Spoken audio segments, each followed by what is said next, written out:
नमस्कार बच्चों, मैं दामोदर शर्मा एक बार पुनः आपके समक्ष हाजिर हूँ एक नए बिंदु के साथ। हमारा जो आज का विषय रहेगा, जो बिंदु रहेगा, वैसे तो बहुत सरल है और कईयों की ये धारणा रहती है कि इतना सरल है कि हम इसको आसानी से कर सकते हैं। और ये बिंदु ऐसा है कि बचपन से लेकर के जैसे कक्षा 3 से ही ये बिंदु प्रारंभ होता है और अंत तक, जब तक हम कोई सी कक्षा में पढ़ेंगे, कोई प्रतियोगिता परीक्षा देंगे, जहां भी हम जिस क्षेत्र में जाएंगे और हिंदी की जरूरत पड़ेगी तो इस बिंदु की हमको विशेष रूप से आवश्यकता पड़ेगी। तो वह बिंदु है जिसकी हम आज चर्चा करने जा रहे हैं, वह है उपसर्ग। उपसर्ग। अब ये उपसर्ग होता क्या है, इस पर हम गौर करते हैं। देखो, मैं एक सीधा सा सूत्र बताता हूं जिससे हमको उपसर्ग व प्रत्यय की परिभाषा या जानने में, उसको पहचानने में कभी कोई दिक्कत जीवन भर आने वाली नहीं है। वह देखो, मूल शब्द ये है और इसके पहले लिख दिया हमने उपसर्ग, बाद में लिख दिया प्रत्यय। अब इसमें ही समस्त परिभाषा और समस्त पहचान इसी के अंदर छिपी हुई रहती है। जैसे कि मूल शब्द के प्रारंभ में जुड़कर वे शब्दांश जो मूल शब्द के प्रारंभ में जुड़कर उसके अर्थ में परिवर्तन कर दे। एक बार और सुन लीजिए, वे शब्दांश जो मूल शब्द के प्रारंभ में जुड़कर उसके अर्थ में परिवर्तन कर दे उसे उपसर्ग कहते हैं। और इधर का हिस्सा ले अगर हम, तो वे शब्दांश जो मूल शब्द के अंत में जुड़कर उसके अर्थ में परिवर्तन कर दे उसे हम प्रत्यय कहते हैं। ठीक है, मूल शब्द के अंत में जुड़कर अगर अर्थ में परिवर्तन करते हैं तो प्रत्यय, और मूल शब्द के प्रारंभ में जुड़कर उसके अर्थ में परिवर्तन करे वो उपसर्ग कहलाता है। ये बात हो गई। अब कई बार ऐसा कई किताबों में लिखा रहता है, कई जगह कह भी देते हैं कि वे शब्दांश जो किसी शब्द के आगे जुड़कर, शब्द के नहीं बच्चों, ध्यान रखना इस बात पर, मूल शब्द के आगे ही जुड़ेगा वो। जो मूल शब्द रहेगा उसके आगे जो शब्दांश जुड़ता है वही उपसर्ग कहलाता है। अब हम एक बार विधिवत रूप से इसकी परिभाषा लिखते हैं। परिभाषा में वे शब्दांश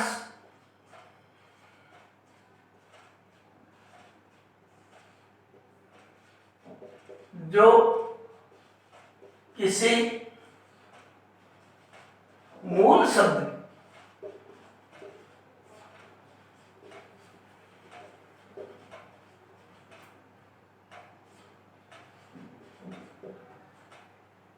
जुड़कर उसके अर्थ में परिवर्तन कर दे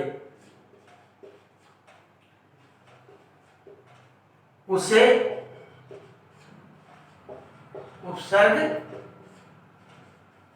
कहते हैं। अब ये देखो, प्रत्यय की जानकारी हम अगले वीडियो में प्राप्त करेंगे।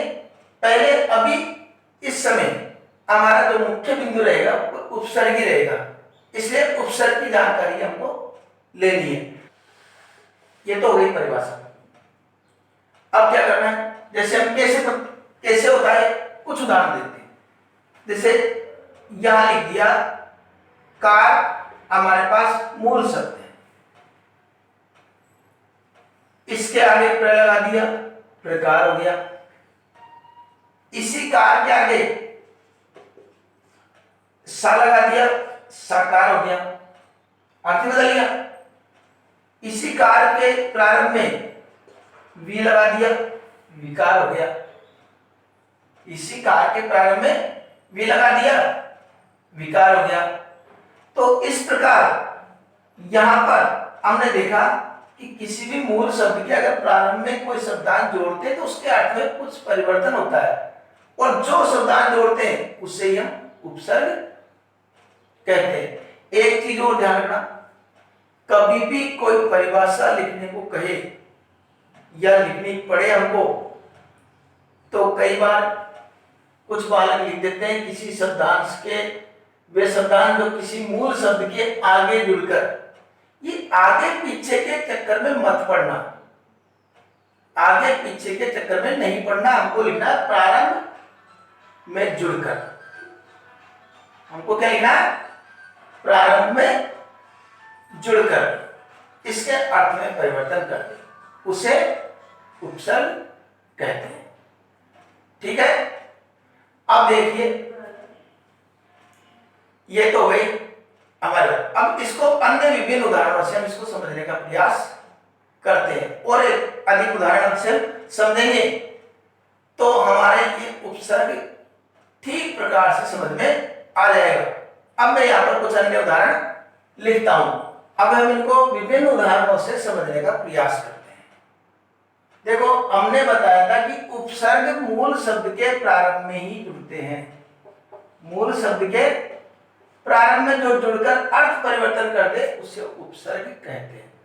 अब मूल शब्द के प्रारंभ में किस प्रकार, कुछ उपसर्गों के मेरे उदाहरण लिख रखे हैं यहाँ पर, तो उनको हम समझने का प्रयास करते हैं। जैसे अति उपसर्ग है, तो अति उपसर्ग में अति उपसर्ग है और काल मूल शब्द है, तो उस मूल शब्द के पहले लगा दिया हमने अति काल। इस प्रकार प्रारंभ जुड़ता है। कुछ शब्द प्रारंभ में जुड़ने से उसके जो मूल शब्द है उससे जब उसका मिलान होता है तो संधि की वजह से उसके स्वरूप में वो जो मूल जो उपसर्ग है वो दिखाई नहीं देता, लेकिन मौजूद रहता है। जैसे अत्यंत, अत्यंत में भी अति उपसर्ग है। किस प्रकार, अगर हम इसको जैसे यण संधि की वजह से अति प्लस अंत, ये यण संधि की वजह से अत्यंत शब्द मिला है, तो इसमें भी अति उपसर्ग।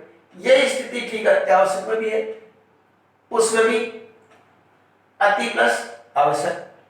अब दूसरा उदाहरण देखिए, अधिकार, अधि प्लस अधिकार, अधि उपसर्ग जुड़ गया, कार मूल शब्द।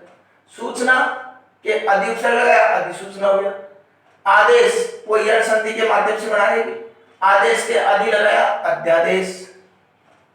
और इधर कर्ण मूल शब्द, उसके अनु लगाया तो अनुकरण हो गया। अनुचर, चर मूल शब्द के अनु लगाया, अनुचर। यहां पर संधि के माध्यम से बना, यण संधि के माध्यम से अन्वेषण, ये शब्द अनु प्लस ऐषण, अन्वेषण खोज। तो यहां पर अनु शब्द है, अनु मूल शब्द है और ऐषण अनु उपसर्ग है और ऐषण मूल शब्द है, ये जरूर ध्यान रखना। अभिमान मूल शब्द, अभि उपसर्ग लगा दिया, अभिमान बन गया। लेख के अभि लगाया, अभिलेख हो गया। ये संधि के माध्यम से बना, अभि प्लस अंतर, अभ्यंतर। इसी प्रकार अपगति, गति के लगाया, अप लगाया, गति का मतलब गतिमान, और अप लगाते ही उसके अर्थ अपने आप ही बदल गया, तो क्या बन गया? अपगति। मान, मान के अप लगा दिया, अपमान हो गया, विपरीत अर्थ हो गया बिल्कुल, तो अर्थ में परिवर्तन कर रहा है। अपयश, यश के अप लगाते ही अर्थ परिवर्तन हो गया, अपयश हो गया। तो ये मूल शब्द देख रहे हैं, प्रारंभ में जुड़ रहे हैं, उपसर्ग कहां पर जुड़ रहे हैं? मूल शब्द के प्रारंभ में, और प्रारंभ में जुड़ते ही नहीं है, अर्थ भी परिवर्तन कर रहे हैं साथ ही साथ।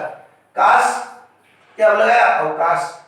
गुण के अब लगाया, अवगुण। तार, अवतार। ऐसे कृषण, आकर्षण।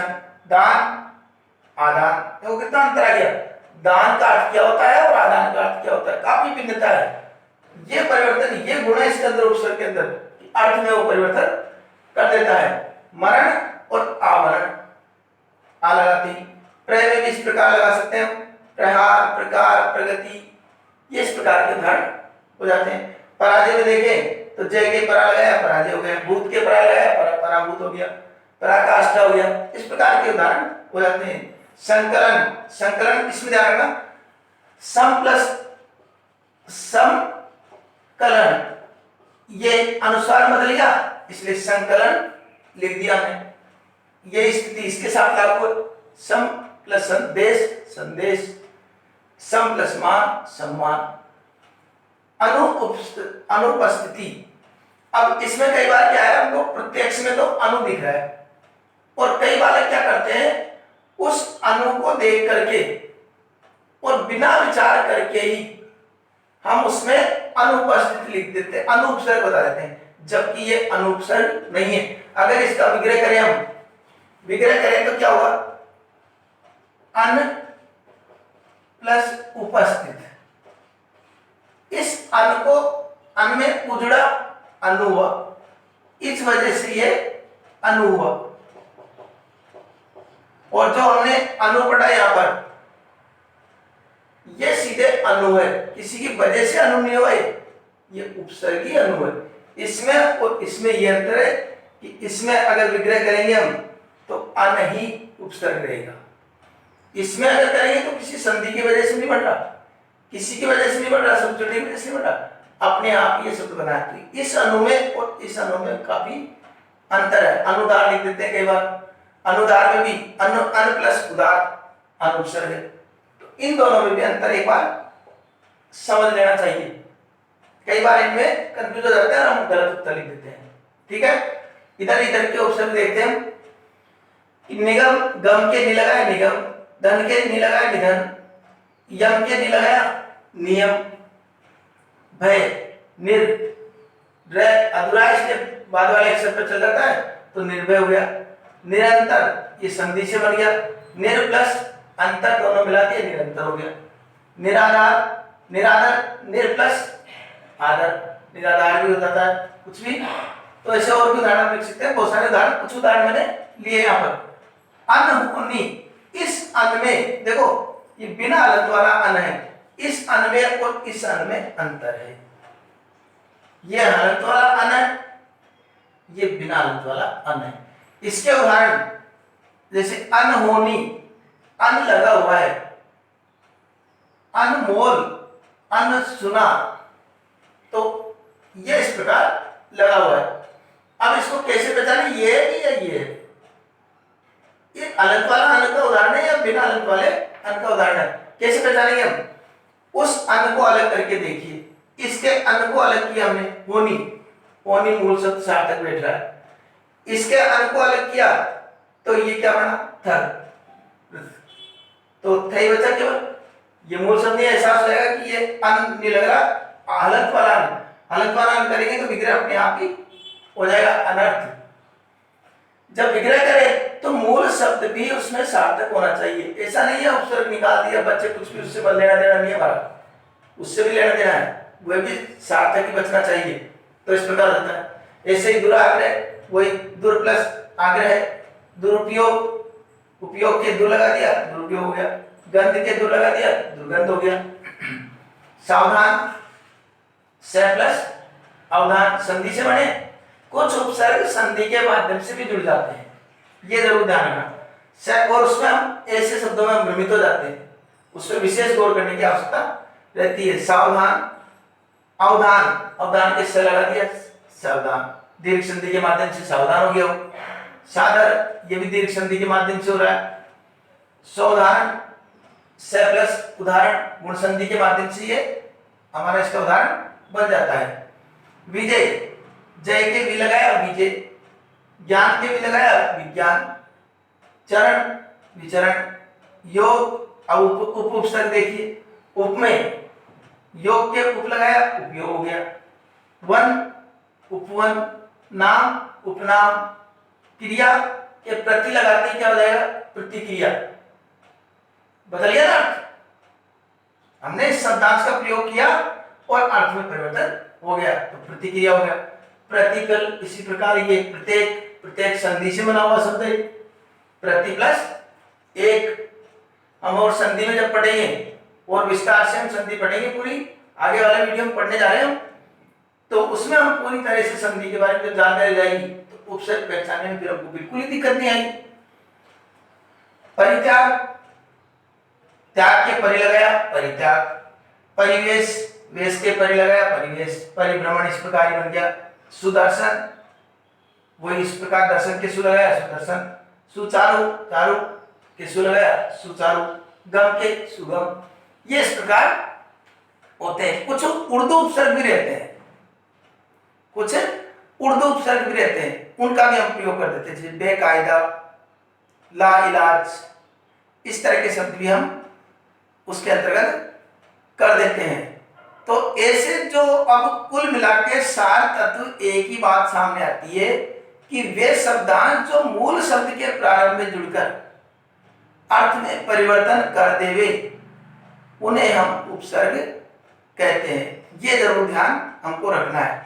मूल शब्द के प्रारंभ में जुड़ेगा तो ही उपसर्ग होगा वो, अगर और कहीं जुड़ रहा है तो उपसर्ग नहीं हो सकता वो।